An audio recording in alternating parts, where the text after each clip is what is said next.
helpful.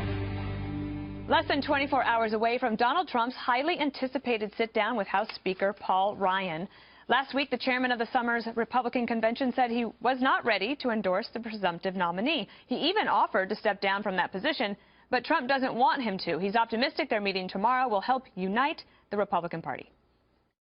I would like to see unity in the party. I believe we'll have great unity in the party. He's a very good man. He wants what's good for the party, and I think we're going to have very positive results. And I'd love, frankly, for him to stay and be chairman. Ryan addressed reporters this morning and struck a conciliatory tone. To pretend we're unified without actually unifying, then we go into the fall at half strength. This election is too important to go into an election at half strength. That means we need a real unification of our party. I want to be a part of that unifying process so that we're at full strength this fall so that we can win this election. We cannot afford to lose this election to Hillary Clinton. Ryan and Trump don't know each other well, but the speaker said he's looking forward to that changing tomorrow.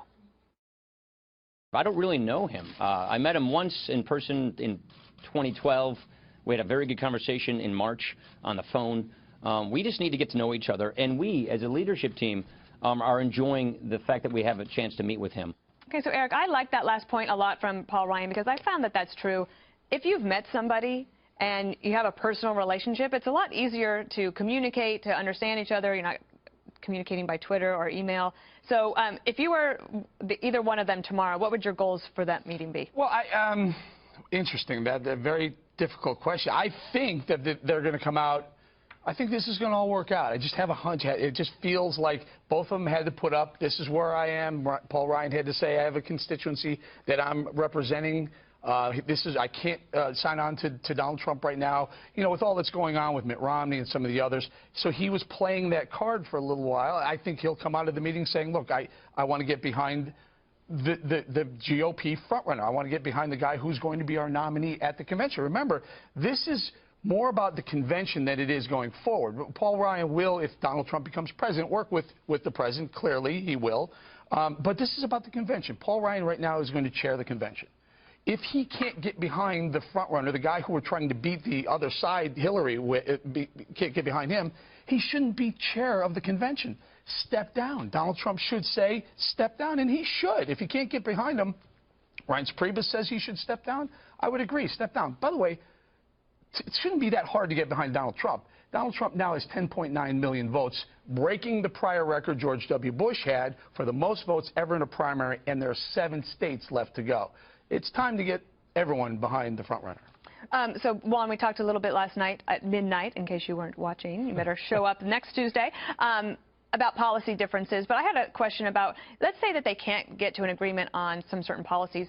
Perhaps one of the things they could agree on is that maybe Donald Trump says, I know that there's some members that need some fundraising help. I will commit to doing X number of fundraisers before the 1st of June or the 1st of July. And maybe he'll make a commitment like, okay, and I understand that there might be some members who think they'll lose their seat if they back me. Fine. I'll leave them alone. I won't attack them. I mean, is that something at least that could be discussed at a meeting like this? So you were advising him? Because that's good advice, I think. Yes, that was my goal. They don't listen to me otherwise, but I think that that's smart. I mean, okay, if you say, like, if you can't get to me on policy, is there something that you can give to me that will actually help me get behind you? The policy is so large a hurdle because, I mean, a real big policy difference between Donald Trump and the Republican establishment. But what they have on the table is this. Donald Trump has some needs, too, Dana. He needs the party structure. Because, remember, he's just starting to get going on things like putting a staff in the battleground states. He's just getting going on fundraising. He's just getting going on identifying voters. And the RNC has computer list of where Republican voters are and who you need to reach if you want to win. So he wants all those things. But going into this, the word in Washington is that Paul Ryan will not come out and say, I endorse Donald Trump on Thursday. Instead, he'll say, I'm working on it. We're talking. We're moving in the right direction, but there is no sense that... But don't you think that's wise, Kimberly, like that approach? Yeah, I mean, look, I think tomorrow's actually going to go very well. We've already seen some like little telegraphing messages by way of carrier pigeon delivered. And I think what's going to happen is he's going to be able to get behind him. It's not going to be a big dramatic announcement, but there's going to be a meeting of the minds and understanding that going forward, the goal should be to defeat Hillary Clinton. It should be never Hillary, not never Trump, and make sure that she doesn't take the White House. That should be the bottom line. That's the big unifying thing, you should say. And basically, Hillary's helping, you know, Trump, because she's that unpopular of a candidate. Just look at the measure of success of Bernie Sanders against her, and it just goes to show you there's a lot of opportunity there to do some damage to her candidacy and say, well, maybe I'm not all in on, you know, 10 out of 10 things that Trump's for, but I do know that I don't want that person in the White House. Do you know that there's the Ryan-Trump meeting has gotten all the attention. There are other meetings happening tomorrow, including with Senator Mitch McConnell, who makes a similar point about a third Obama term being what everyone needs to work against. Let's listen to Senator McConnell. I think most of my members believe that he's won the nomination the old-fashioned way. He got more votes than anybody else. And we respect the voices of the Republican primary voters across the country. And we'll sit down and talk about the way forward. We know that Hillary Clinton will be 4 more years of Barack Obama. I think that's going to, in the end, be enough to unify Republicans across the country. So, Tom, do you think he's right? Well, first, that wasn't exactly a ringing endorsement there, but he should stop saying... But Mitch McConnell does that, like on his happiest day. Yeah. That's how Mitch McConnell sounds. He's little got soft one pedal. tone. That's him all in. Well, he mentioned Obama. You guys should stop saying Obama, because Obama is a lot more popular than Hillary Clinton. Say Hillary Clinton, but don't say Obama. I mean, that's number one. Okay. Are you now giving advice? I'm giving advice, yes. But, Juan, you mentioned that they're far apart on policy, Paul Ryan and Trump, and that's true. That's why the key word is principles. I saw Paul Ryan say it several times. He says we're going to unite the various wings of the party around common principles. And then he mentioned again principles, because he knows he's never going to see eye to eye on policy. So he's going to keep using that word principles. That shows me that Paul Ryan is ready to deal. He says principles, not policy. I'll tell you what, I'll tell you where he's further away on policy with Hillary Clinton than he is with Donald Trump, Paul Ryan. And he should... That's true. Come on. He's the Speaker of the House. Right. You're down to 2 choices. You're down to Hillary Clinton or Donald Trump. You're not getting a third choice, Paul. Get behind the guy who's not Hillary Clinton. Anyone but Clinton. ABC, anyone but Clinton. You don't want 2 or 3 or 4 Supreme Court justices going far left liberal, and then it's going to make his life and everyone that's trying to get reelected's life miserable. Someone else will step up to chair it, I'm sure. I mean, he's going to do it, let's be honest. And Trump said, I want him. I'd like him to be the chairman. But otherwise, see if Rubio's interested. You know, you guys are willing to throw Paul Ryan over the No, I love Paul Ryan. I'm curious, because, in fact, what I hear is that the Freedom Caucus in Washington is putting pressure on him to get in line, get behind Donald Trump. You should. But I don't know about this, because I tell you what, he's looking down the road. He wants not only to keep his members in the majority in the House of Representatives, he's got to look about what this party represents going forward.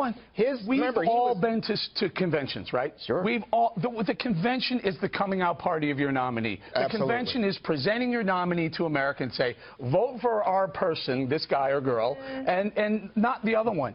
And if Paul Ryan's not even on board with the Trump train, then replace him. Get someone in there who is. Can I say something, though? I actually think that that's not traditionally what the convention was. It wasn't just about the person. It was about the policy, and that's your point. And what Paul Ryan, the Speaker, is saying is, let's try to find where we can get together on policy so we can try to unify the party. The thing that is kind of strange, though, is one of the knocks against Paul Ryan was that they don't stand on principle enough.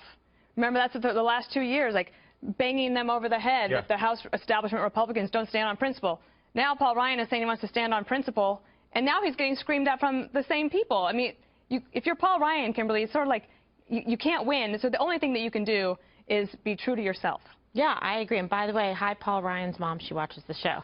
He's a very nice guy. He's likable. You want him on your side. He's somebody who has a huge future with the Republican Party. He's done a great job already as Speaker. And this is going to be, I think, an important and defining moment to see how this is handled. And hopefully he's going to show everybody that we can be civilized. People can move forward on common principles.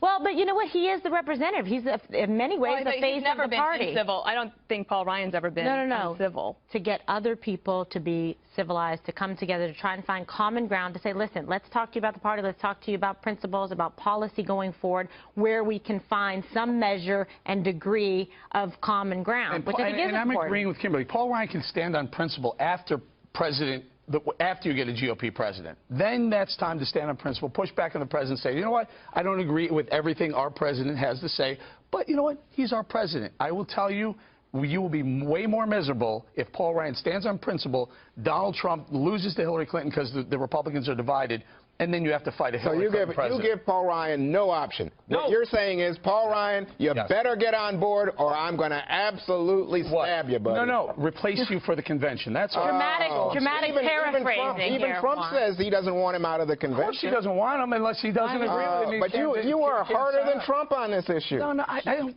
Listen, I think there are a lot of people out there before Donald Trump even came along and said, I love Paul Ryan, but I really want, I want him supporting the nominee. I want him on one board last with point the to nominee. you. Do you think that when Paul Ryan says we can't just pretend to come together, we have to genuinely come together? This comes to what Tom was talking about, principles, right? Don't you think that matters, that it doesn't look like he's just going along to get along?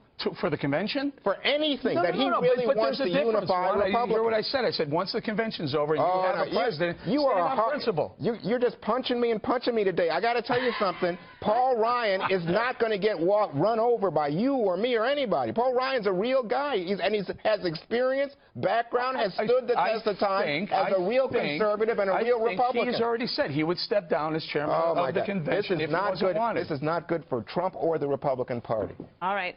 I'm sorry. We will get you in the next block.